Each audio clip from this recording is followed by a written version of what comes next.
What's happening, everybody? Pastor Daniel Fusco here. Being a part of a group is actually the way that God designed us to grow in our faith. You know, God sent the disciples out 2 by 2. One of those reasons was for fellowship. The other reason was for friendship and for protection. And when Jesus organized the early church, he chose 12 disciples, a small group of people who did life together, who grew together, who followed Jesus around and got to be a part of all that he was doing. We often don't think about it that way, but really that was God's design, a small group of people growing together in the things of God, working through life together, following Jesus into this world and serving together. So I'm so proud of you for being a part of your group. I know that it's a blessing. I know that you're learning that iron sharpens iron, as it says in the book of Proverbs, as one's countenance sharpens each other. And so continue to grow and share your hearts and your insights into the things of God together.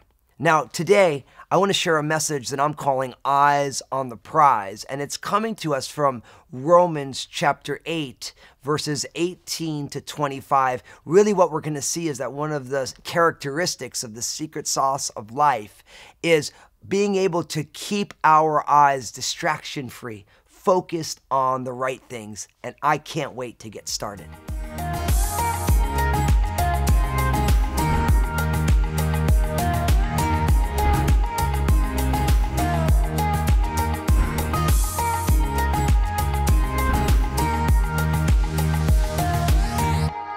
So picking up in Romans chapter 8, verse 18, it says, "For I consider that the sufferings of this present time are not worthy to be compared with the glory which shall be revealed in us." Now, really what the Apostle Paul is saying here is that we have to learn how to keep things in perspective. He's saying that all of us have sufferings in our lives. All of us have trials. There's not a person whose life doesn't have any issues in it. But he's saying that these sufferings that we have, as real as they are, they're only temporary. And they're not worthy to be compared with the glory that will be revealed. That there is a promise of glory that is awaiting the people of God that you can't even compare the present sufferings to. So the key for us is to learn how to take the long view, the view of eternity, remembering what awaits us in the future to help us to deal with the very real and temporary sufferings of this present day. Now, here's the question that I'm going to want you to discuss within your group. How do you need to see Jesus in your present sufferings? Go ahead, talk about it.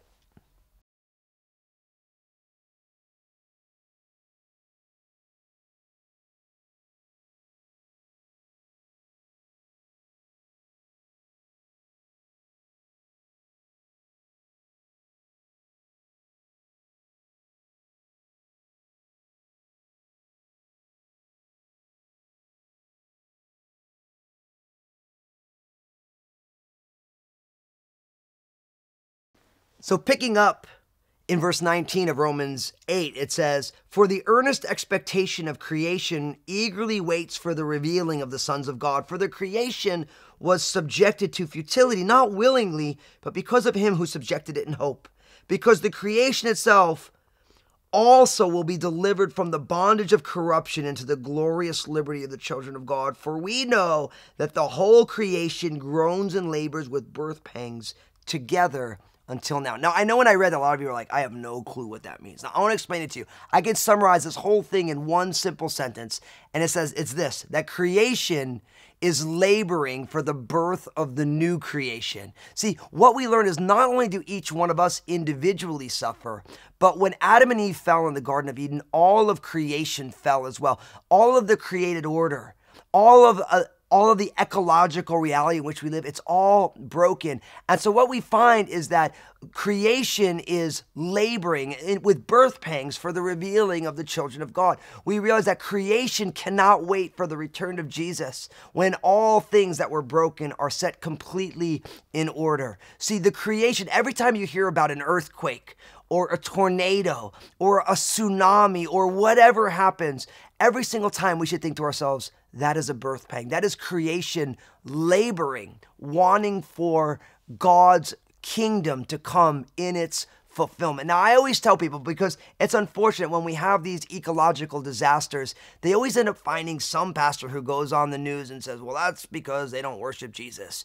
And they make it like it's judgment. And you have to remember, we should never respond that way, because every time we hear about an ecological disaster, we have to say, this is a birth pang. So how should we react? First, we should be moved with compassion. Right? Our hearts should break for people whose lives are experiencing crazy sufferings. Second, we should pray, right? We should say, Lord, will you do what you want to do in their life? Will you help them in the midst of their struggles? And then three, we want to be moved into action as God leads us, because that's exactly the way Jesus deals with us in our calamity. He's compassionate upon us. He prays for us. And then ultimately Jesus moves and intervenes into our life. It's exactly how we all got saved. So here's the question that I want you to discuss in a group.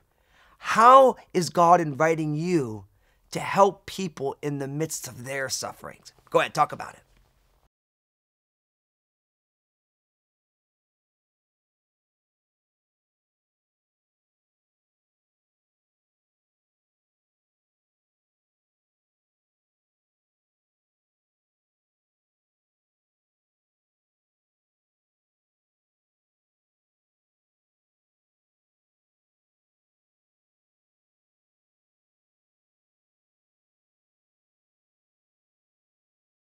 So in a world full of suffering, personal suffering, and then we see all of creation is broken, it's in decay mode, and it's having these birth pangs, how should we respond? This is what it says in Romans chapter 8, picking up in verse 23. Not only that, it says, but we also who have the first fruits of the Spirit, even we ourselves groan within ourselves, eagerly waiting for the adoption, the redemption of the body. For we were saved in this hope, but hope that is seen is not hope.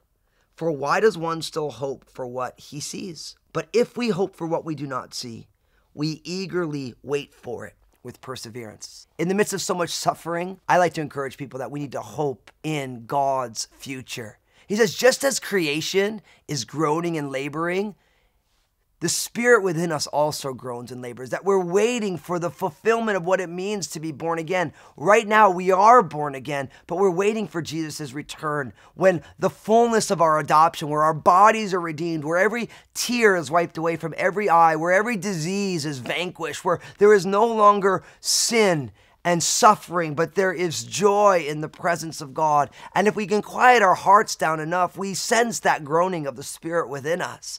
But we're really called to hope. That word shows up over and over and over again in these verses. I like to define hope in a simple way. H-O-P-E, having only positive expectations. Now that might sound like pie in the sky to some of us, but when you believe in the God who works all things together for good, you begin to realize that hope is the next rational step once you know the finished work of Jesus and who he is and what he's done. We're not hoping in hope, we're hoping in the God of all comfort, the God of all hope.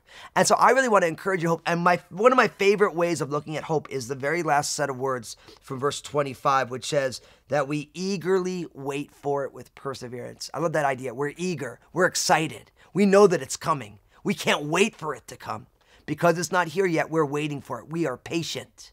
We're long suffering. We know it's not here yet. We're waiting for it, but it's going to come. And we do it with perseverance, with tenacity, with steadfastness. We are not going to stop being eager and patient until Jesus returns. And here's the question that I want you to talk about within your group is, what would it look like for you to eagerly wait with perseverance for God's future for you and the people that you know? Go ahead, talk about it.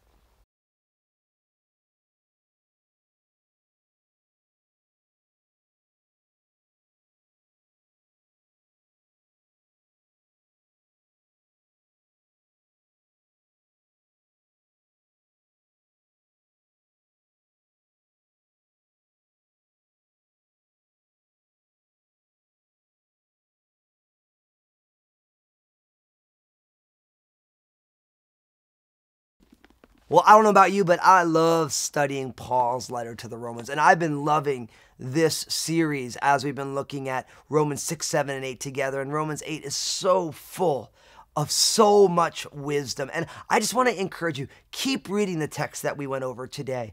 Memorize it. Allow God's word to change the way you see the world, to get your focus properly with our eyes on the prize, with things in perspective, being people who are so full of hope in a world that is so full of suffering. And I just want to encourage you to continue to simply respond to Jesus together as part of the Crossroads family. God bless you. We'll see you soon.